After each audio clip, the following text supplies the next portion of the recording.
We begin tonight with a breaking story. Former FBI Director James Comey has been indicted by a federal grand jury. He's the first official to face federal charges for his involvement in the Russian collusion investigation against President Trump after the 2016 election. Attorney General Pam Bondi puts out a statement on X saying, quote, "No one is above the law." FBI Director Kash Patel echoes that statement saying, quote, "Nowhere was this politicalization of law enforcement more blatant than during the Russiagate hoax, a disgraceful chapter in history we continue to investigate and expose."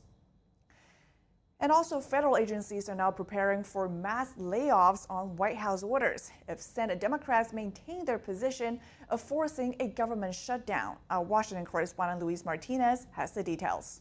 The President of the United States is saying, I'm going to take away your health care, and if you stand up for that, well, then I'll turn around and lay off people, fire workers. Senate Democrats who refused to extend government funding past September 30th are now blaming President Trump for taking preemptive action on an imminent government shutdown by preparing a reduction in force of non-essential federal government personnel. The Office of Management and Budget's letter to federal agencies seeks to rein in spending in preparation for a lapse in funding that may start on October 1st if Senate Democrats refuse to fund the government. Well, let's be clear about where we are. House Republicans passed a continuing resolution last week to keep the government funded and open. There is not one legitimate reason that Democrats should not support a continuing resolution. They have voted for it every time when Joe Biden and Barack Obama were president. The messaging from Democratic leadership has been to portray the expiration of COVID-era healthcare tax credits as a Republican choice to cut healthcare, despite the fact that it was Democrats who set the expiration of those premiums back in 2021 through their Inflation Reduction Act reconciliation bill. Republicans have made their intentions clear as it relates to healthcare of the American people. They want to destroy it. Republicans have spent the entire year destroying the health care of the American people. Our position is clear. Cancel the cuts, lower the costs, save health care. Republican leadership remains open to discuss some form of extension of these health care credits. Senate Democrats will have another chance at avoiding a government shutdown next week when the Senate will likely vote again on the House-passed continuing resolution. A lot of these folks get auto-enrolled. The payments are made directly to the insurance companies. Like I said, this is a program that needs reform, but I think everybody is willing to sit down and talk about how to make that happen in a context where it should be discussed, not as a hostage to keep the government open. I mean, it's important to note that despite being in the majority in both chambers, Republicans have conceded to maintaining current levels of government spending instead of reducing them. President Trump supports congressional Republicans' efforts to maintain the government open and avoid unnecessary reductions in force of the federal government. Reporting from Washington, D.C., Luis Eduardo Martinez, NTD News. President Trump signing executive orders to keep TikTok alive in the U.S. and to crack down on political violence. Joining us now live to discuss is NTD's Washington correspondent Mario Tzu. Good evening, Mari. What can you tell us more about the executive actions that the president signed today? Iris, good evening. Yes, a flurry of executive action from the White House today. President Trump is signing an executive order that approves a deal to keep TikTok alive in the U.S. Now, while this EO confirms that the TikTok deal complies with America's national security standards, some lawmakers have been expressing concerns about the deal over the app's ties to the CCP. One point of concern has been about the CCP continuing to control TikTok through its algorithm and the CCP's access to American user data posing a large national security threat. However, President Trump insists that the app will be owned by majority of American investors and that those investors will be controlling the algorithm. Here's Vice President J.D. Vance on the issue. Watch. This deal really does mean that Americans can use TikTok, but actually use it with more confidence than they had in the past, because their data is going to be secure and it's not going to be used as a propaganda weapon against our fellow citizens. The White House is touting this as a historic deal, saying that it could potentially bring in $178 billion in the next 4 years. The deal entails the American tech company Oracle serving as a security provider and storing American data. President Trump also says that Larry Ellison of Oracle is one of the investors, as is Rupert Murdoch and Michael Dell. And meanwhile, President Trump is also signing an executive order to allow for the death penalty in Washington, D.C. Take a look. This is the death penalty for somebody that kills people in Washington, D.C. I think it's capital. It's a very interesting capital punishment, capital city. Right? It's capital, capital, capital. But this is our capital city. We can't allow that to happen. People come in from Iowa to look at the Lincoln Memorial and they end up getting killed. It doesn't happen anymore. It's not going to happen. And if it does happen, it's the death penalty for the person that did it.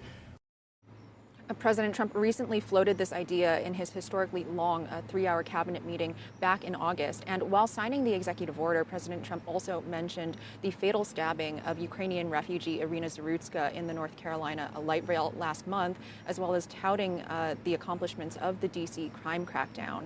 Attorney General Pam Bondi is also adding that her office is seeking the death penalty not only in D.C., but all over the country. Iris. So definitely major developments today. And Mari, he also signed a presidential memo. Tell us more. Sure, Iris. The president also signed a memo that's called Countering Domestic Terrorism and Organized Political Violence. The White House says that the memo will activate a wide-ranging governmental response from the Joint Terrorism Task Force, the Department of Justice, the Department of Homeland Security, and the Department of the Treasury. The administration says that they'll be looking at sources of organization and funding of these groups. Here's White House Deputy Chief of Staff Stephen Miller on this issue. Watch. What we have seen, if you look at whether it be going back to the riots that started with Black Lives Matter and all the way through to the Antifa riots, the attacks on ICE officers, the doxing campaigns, and now the political assassinations, these are not lone, isolated events. This is part of an organized campaign of radical left terrorism. It is structured, it is sophisticated, it is well funded, it is well planned. There is really no parallel like this to anything else in the country right now. This is coming just a day after President Trump responded to the Dallas ICE facility shooting yesterday, drawing attention to the shell casings with anti-ICE messaging on them. And on Monday night, President Trump signed another executive order officially designating Antifa a domestic terrorism organization. Iris, back to you. All right, thank you for the update.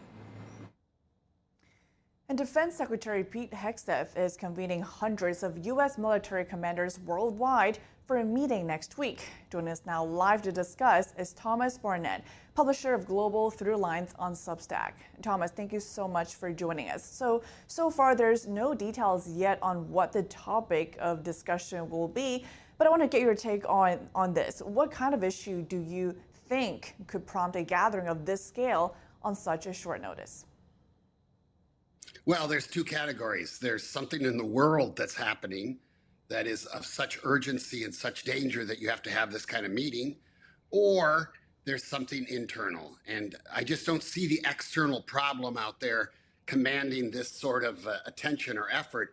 I think you're really looking at finally the sort of treatment that other U.S. departments received at the hands of the Department of Government Efficiency, DOGE, back earlier in the year. I think you're looking at that level of transformation, cutting, reorganization, whatever you want to call it.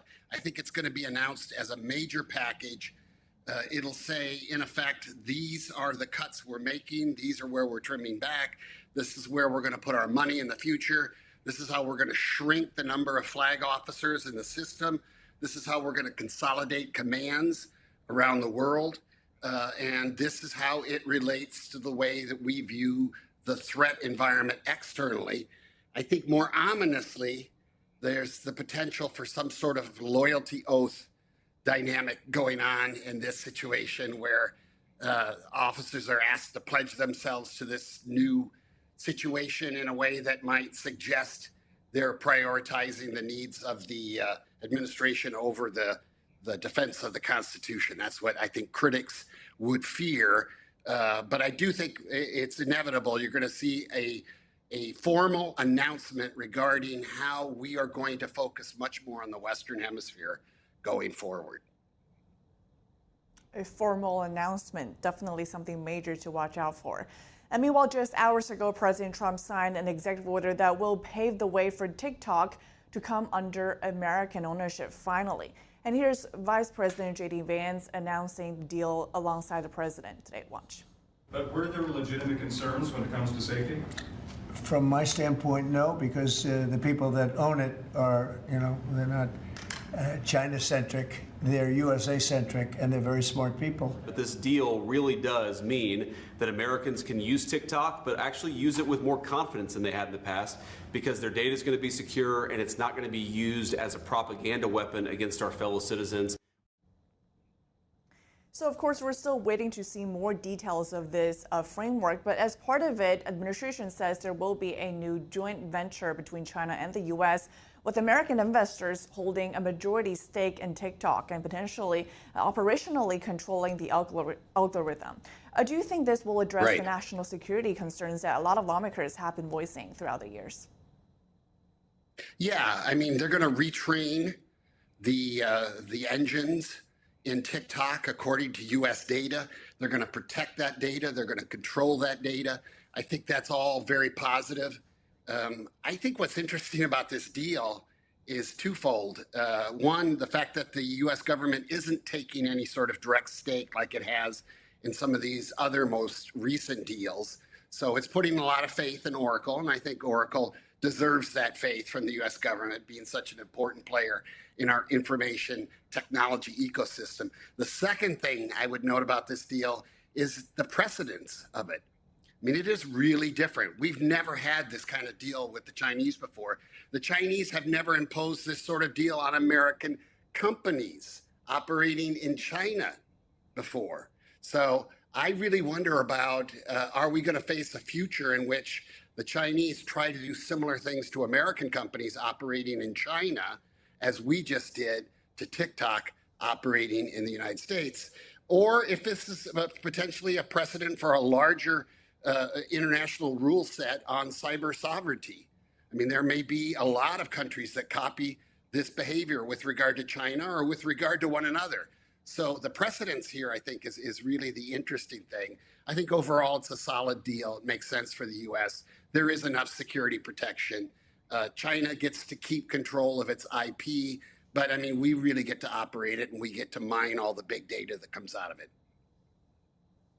So China has yet to formally respond to the EO assigned today yet, but they did strike a cautious note last week, saying that companies were free to conduct, quote, commercial negotiations based on market rules.